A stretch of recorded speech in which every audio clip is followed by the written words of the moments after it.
April 19, 1897, in Leroy, Kansas. A farmer named Alexander Hamilton, his son, and a farmhand are awakened by strange noises from the cattle pen. Going outside, they discovered, to Hamilton's utter amazement, an enormous airship with a brilliant searchlight is slowly descending over the cow lot. Fearfully, Hamilton moves closer and is startled to find that one of his cows has been caught by a red cable running down from the ship. The next day, after an extensive search, he discovers the cow's hide, legs, and head in a field miles away. This is one of the first recorded cattle mutilations connected with UFOs. The report could easily be dismissed as a tall tale if there were no others. But since then, thousands of bizarre animal mutilations have been discovered, not only in this country, but in Africa, Australia, Brazil, and many European countries, in fact, all over the world. In this country, mutilations have occurred in over 30 states in the last 5 years alone. Frustrated ranchers and law enforcement officials have come to recognize the classic signature of the mysterious mutilators. Often, in a remote area, a cow will be found dead, the sex organs removed, and the tongue, an ear, and an eye all surgically cut out. The body, more often than not, has been drained of blood, though no blood has been found on the ground. In fact, there are no tracks or prints of any kind near the body. And yet, amazingly enough, there is no evidence of a struggle. One of the first states to be hit by the mutilations was Colorado. Reporter Bill Jackson of the Sterling Advocate covered the story from the very beginning. A classic mutilation, or say 90 to 95% of the mutilations will be almost identical. Some part of the face will be gone, exposing nothing but, the jawbone. An eye will be taken, the tongue will be cut out, and an ear will be taken. The rectal area of the animal will be what appears to be bored out. The reproductive organs will be removed. In the case of a cow, the udder will either be entirely removed or parts of it will be removed. Usually, in probably 90 or 95% of the cases, there will be no blood whatsoever in the animal. And there will be no traces of blood on the ground where it fell or where it was mutilated. All you've got is the carcass, and you've got no idea why it died, or how it died, or how it was mutilated. It all began in 1975. It was a bizarre time. Nobody had ever seen anything like this before. Not only did we have the mutilated dead animals on the prairie, we also started getting the lights in the sky at night.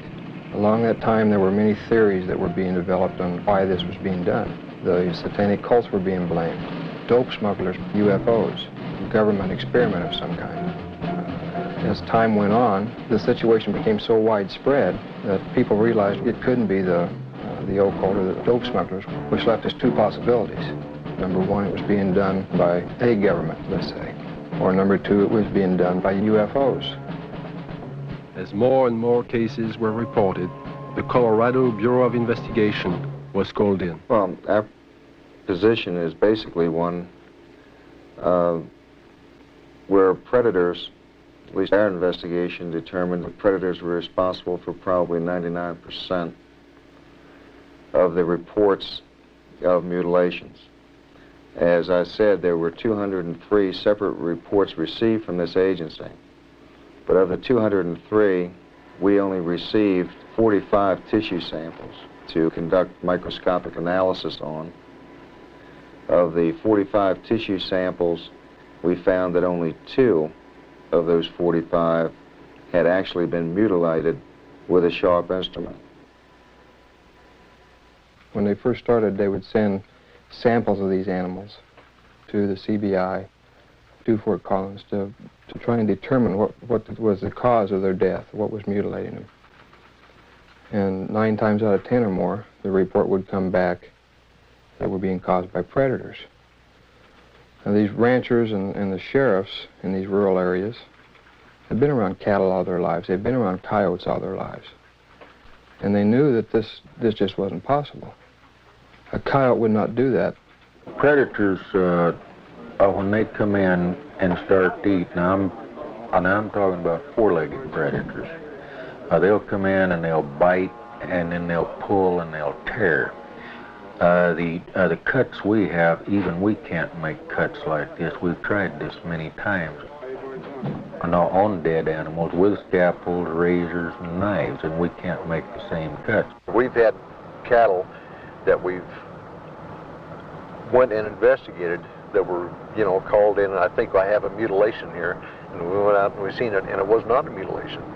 And these are not the ones that's reported. The ones that we classed as a classic type mutilation are actually mutilations, and they're not predators. Animals, wild animals, predators, coyotes, won't approach these carcasses. But in the case of an animal being mutilated in the wintertime, there's possibly something about the cold weather that may mask whatever it is that keeps predators away, and that will be the exception to the rule. Is this animal here, is any pretty much like the other ones you had that was mutilated? Yeah. How old a cow is this, Don? 8 years old, according to the way I looked at her teeth, 8 or 9. I know definitely it wasn't animals. We took out the whole works there.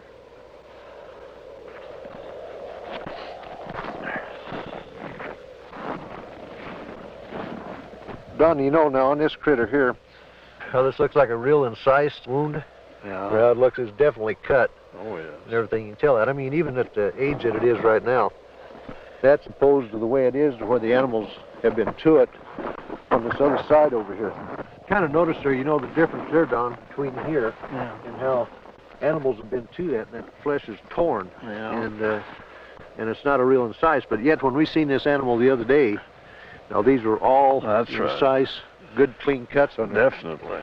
So that's a good example of what we was trying to say about the lab up there. They said that it was predators doing it, but that definitely wasn't a predator wound there. No, I wouldn't say. Well, it looks like they went clear from the navel here, turned back in underneath here, and took the whole bag and out of the whole works out, and they cored down into the rectum, the whole rectal area. And looks like it got back into some of the reproductive organs back in there. The mutilation and the sightings of the lights in the sky continued. It got to a point to where ranchers in the northeastern part of the state began arming themselves. They weren't getting the results they wanted from state authorities. They were concerned for their families, and they never knew when they might be next. They began patrolling their pasture land, watching over their herds at night. Lights from the sky, when they got too close to a herd of cattle, the ranchers shot. Well, I think everybody was a little edgy. Everybody started carrying high-powered rifles. I don't know what good it would have done, but everybody was awfully nervous. I'm completely convinced that there's something there that's not normal. There's a lot of questions that are unanswered, I'm sure, and hopefully someday maybe somebody will figure it out. Unidentifiable lights in the sky have appeared in virtually every area of this country which has been plagued by cattle mutilations. But no explanation has been found for these strange sightings. There are some who believe that these objects in the sky are responsible for thousands of mysterious cattle deaths which continue to this day.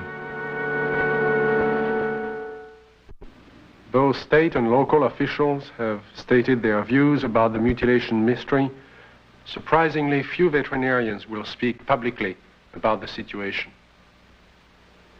This man is an exception. Dr. William Fitzgerald runs an animal clinic in Durango, Colorado. Because of his expertise in the field of veterinary medicine, he was asked by the sheriff's office to perform an autopsy on a mutilated cow found in a remote area of state-owned forest. This particular animal had been largely exsanguinated. The anus and about the first 4 inches of the rectum had been removed. The preputial skin and the last 2 or 3 inches of the penis had been severed flush with the body wall. The left eye had been removed, and the last 1/3 of the tongue had been cut. A portion of the lips on the left side of the animal were also sawed off, presumably to gain access to the tongue, but this makes no sense because that portion of the tongue could have been easily pulled out and cut off without that, so I don't understand that point. Reports I have heard, some that I have read subsequent to this time, indicate that people have seen mutilations that they attributed to predators. And if this was a predator, he had 2 feet and a 6-inch knife, because it was a very sharp single cut in most instances. And although not the world's leading expert, I work with knives frequently. I know what they do. I know the marks they leave. Exsanguination, the removal of blood from an animal, has been a predominant trademark of the mutilators. Few officials have found an answer to the technique used in this procedure. Dr. Fitzgerald describes what he thinks is the method. If a large bore needle is placed in the animal's jugular vein while the animal is sedated, under anesthesia, or awake if you like, somehow restrained, however, the animal's heart will function as a pump and will pump out very nearly all of its blood through that needle. As the animal's blood supply begins to diminish, a natural physiological mechanism takes over and sequesters or draws what remaining blood is left into the internal organs in the center to supply the vital organs, the liver, the heart, the brain. And it will leave the peripheral area, the skin, all of the non-vital centers, largely bloodless. So if you can successfully withdraw the major portion of an animal's blood, you can cut on that animal and there will be virtually no bleeding at all from the surface. I know that I keep coming back to this point, but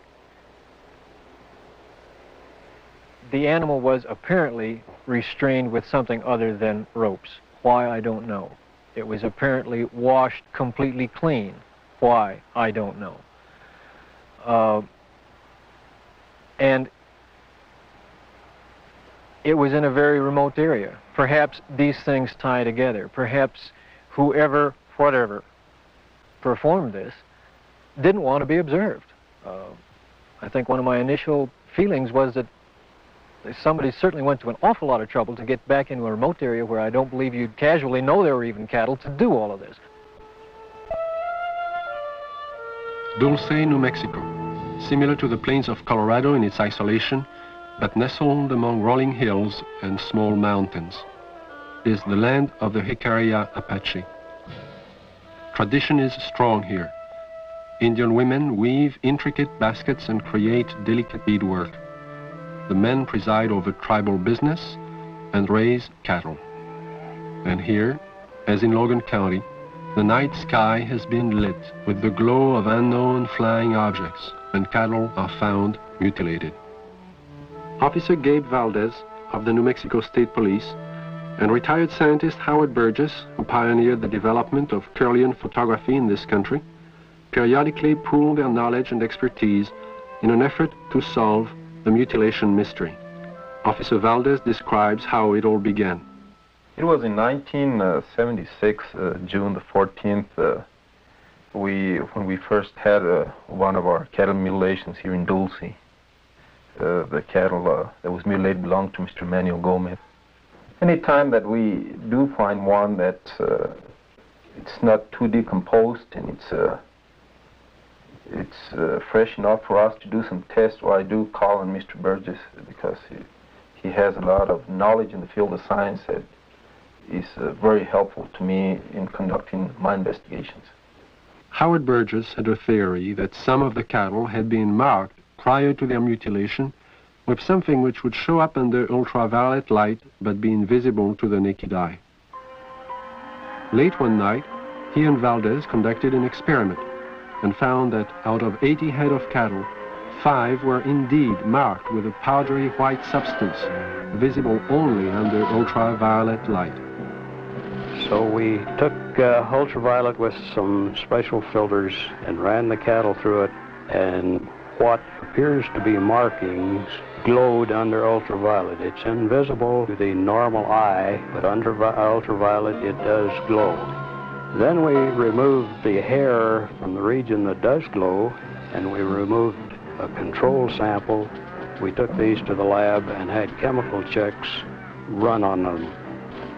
We did find that the sample that did glow is extremely high in potassium and magnesium. At the time, this was interesting, but it didn't mean much to us until we ran on to other things that began to tie in with it. The tie-in came on June 3rd, 1978, when a UFO was sighted over Taos, New Mexico. As it hovered over the town, it dropped a thin film of ashes onto the ground below. The ashes contained high levels of magnesium and potassium, the same elements found on the cattle under ultraviolet light, but there was more. We find there's at least 25 elements in there. There's a good possibility that it may be something that's organic. And if it is, this just opens up a real bag of worms, because anything can happen if this is an organic material that has come from one of these crafts. And this, as the people told us, directly fell from the craft that was hovering over the area. One day in 1975, Logan County Sheriff Tex Graves took his deputies into the countryside around Sterling, Colorado, determined to track the bright lights which had been skimming across the ranches and farmlands for the last several weeks. Reporter Bill Jackson describes the sequence of events. We were just getting started in this. We really didn't know what we were doing. We weren't prepared for anything like this, of course. But as time went on, we realized we couldn't catch them, so maybe we can take pictures of them and discover something that way. A year and a half later, the lights returned. The mutilations were still going on. So we arranged with the Honeywell people in Denver to borrow a 1100 millimeter Lentar lens from them, and got some high-speed recording film from Kodak. And then we sat and we waited, hoping that the lights would come back and we'd have a chance, and finally that chance came. It was a stationary object that we saw for approximately 30 to 45 minutes, and the resulting shots were interesting, to say the least.